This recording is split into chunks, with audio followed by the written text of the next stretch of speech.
Hello friends, good morning. कैसे हो? उम्मीद करता हूँ सभी लोग अच्छे होंगे। आज हम लोग पढ़ते हैं लॉ ऑफ डिविजिबिलिटी, विभाज्यता के नियम।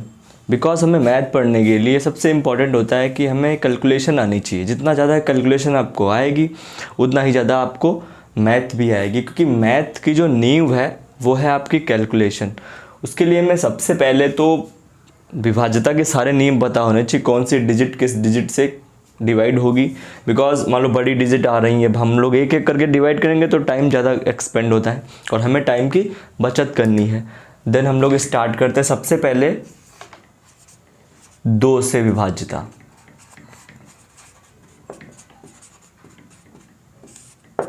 दो से विभाज्यता का नियम क्या है कि किसी भी डिजिट के लास्ट में या तो 0 आना चाहिए या फिर उसका जो लास्ट का डिजिट है वो 2 की टेबल में आना चाहिए।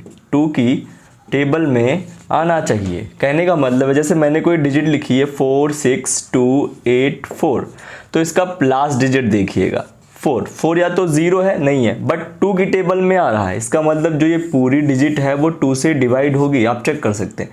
तो 2 ज़ा 4, फिर देन 6, देन 1, देन 4, देन 2। देखिए यहाँ से हम लोग सिर्फ लास्ट डिजिट से चेक किए और 2 की डिविजिबिलिटी कंफर्म हो गई। कोई भी डिजिट आप चेक करेंगे 2 की डिविजिबिलिटी इसी तरीके से सारी चेक होंगी। कोई भी डिजिट हो या तो 0 आना चाहिए या फिर लास्ट की डिजिट 2 से डिवाइड होनी चाहिए। देन हम लोग देखते हैं 3 की डिविजिबिलिटी। 3 की विभाज्यता का नियम क्या है कि किसी भी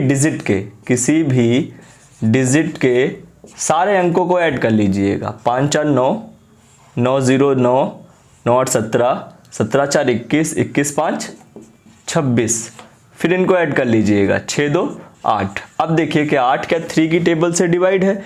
नहीं डिवाइड है। अगर ये लास्ट डिजिट भी 3 से डिवाइड नहीं है तो ये होल डिजिट भी 3 से डिवाइड नहीं होगी। दूसरा हम चेक करते हैं कोई 5 8 7, 2 1 3, 5 3 8, 8 0 8, 8 8 16 और 16 4 20 3 23, 3 2 5। क्या 5 3 से डिवाइड है? नहीं, तो ये डिजिट भी 3 से डिवाइड नहीं होगी। और चेक करते हम लोग हैं 3 4 3 1 0 5, 4 3 7, 7 3 10, 10 1 11, 11 11 6, 11 7, 11 7 18। अब देखिएगा ये 18 8 1 9, 9 3 की टेबल में आता है। इसका मतलब ये डिजिट 3 से डिवाइड होगी। आप देखिए यहाँ से इसको काटिए। 3 1 ज़ा 4, 3 1 1, देन 1, 3 3 ज़ा 9, देन 2 20, 3 6 ज़ा 18, देन 2, देन 7, 3 9 ज़ा 27। देख रहे हैं आप लोग, यहाँ पे हम लोग चेक किए जो रूल से उसी रूल से देख रहे हैं तो सारी की सारी डिजिट डिवाइड हो रही हैं। बिल्कुल सेम रूल यही चलता है 9 का। जो रूल 3 का है आपका वही रूल 9 का चलता है। उसके बाद हम लोग चलते हैं नेक्स्ट रूल पे। नेक्स्ट रूल है हमारा 4 की डिविजिबिलिटी का। तो देखते हैं हम लोग कि 4 की डिविजिबिलिटी का रूल क्या है। 4 की डिविजिबिलिटी का रूल है कि किसी भी डिजिट का इकाई और दहाई का अंक 4 से डिवाइड होना चाहिए। किसी भी संख्या का इकाई और दहाई का अंक 4 से डिवाइड होना चाहिए। हमारा इकाई दहाई का अंक कितना है? 48, और हमें पता है कि ये 4 से डिविजिबल है, तो ये होल डिजिट भी 4 से डिविजिबल होगी। आप चेक कर सकते हैं ये डिजिट 4 से डिवाइड होगी। 4 का रूल समझ गए सभी लोग।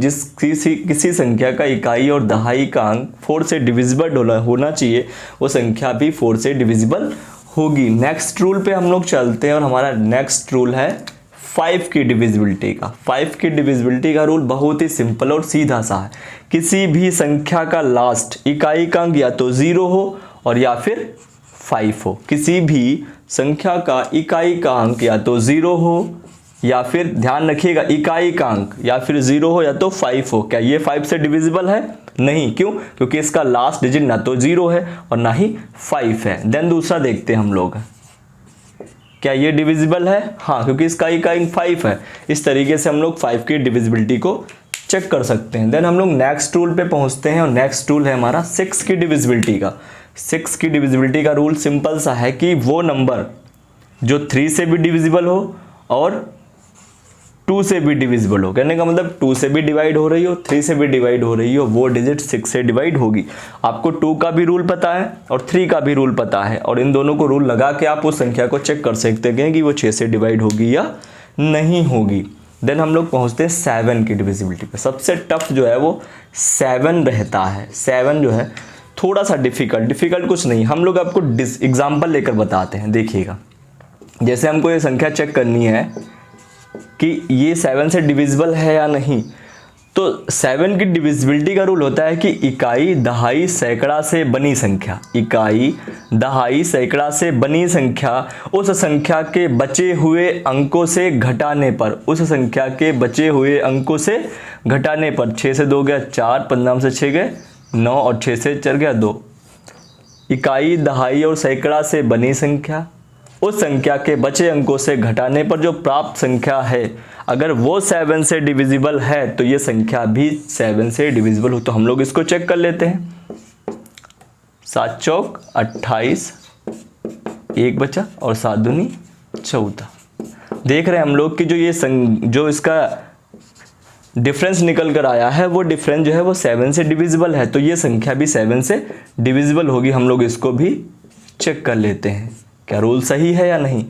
तो 7 6 जा 42, देन 7 6 जा 42, देन 7 1 जा 7, देन 0 56 और 7 8 जा 56। सिंपल सा रूल है। क्या रूल है हमारा कि इकाई, दहाई, सैकड़ा से बनी संख्या उस संख्या के बचे हुए अंक कौन है 26 462। दोनों का आप डिफरेंस निकाल लीजिए। डिफरेंस जो भी नंबर मिलेगा उस नंबर को आप 7 से डिविजिबल कीजिए। अगर वो डिवाइड है 7 से तो वो होल नंबर भी 7 से डिवाइड होगी। देन हम लोग नेक्स्ट रूल पे पहुंचते हैं और नेक्स्ट रूल है हमारा 8 का। तो 8 का रूल क्या है देखते हैं हम लोग हैं कि 8 का रूल है कि किसी भी संख्या के इकाई, दहाई, सैकड़ा, वंस, टेंस और 100 प्लेस से बनी हुई संख्या, इकाई, दहाई, सैकड़ा के अंकों से बनी हुई संख्या अगर 8 से डिविजिबल है तो वो पूरी संख्या भी 8 से डिवाइड होगी। देख रहे हैं हम लोग कि इकाई, दहाई, सैकड़ा से हमारा 560 बना, उससे हम डिवाइड कर रहे हैं तो वो पूरा डिवाइड हो रहा है। इसका मतलब ये पूरी नंबर भी 8 से डिवाइड होगी। हम लोग चेक कर सकते हैं इसे। देन 8 5 जा 40, 8 7 जा 56, देन 5 8 8 जा 64, देन 1, देन 16, 8 2 जा 16 और देन 0। देख रहे हैं हम लोग है कि वो इक्वलिटी डिवाइड हो रही है। तो जो रूल हम फॉलो कर रहे हैं उस रूल के अकॉर्डिंग ये डिजिट फॉलो कर रही है, डिजिट डिवाइड हो रही है। इस तरीके से हम लोग 8 की भी डिविजिबिलिटी को चेक कर सकते हैं। 9 की डिविजिबिलिटी हम आपको पहले ही बता चुके हैं कि जो रूल 3 का है वही रूल 9 का है। 10 का रूल तो बहुत ही ईजी है कि किसी भी संख्या के लास्ट में 0 आ जाए, किसी भी संख्या के लास्ट में 0 आ जाए वो संख्या 10 से विभाजित होगी।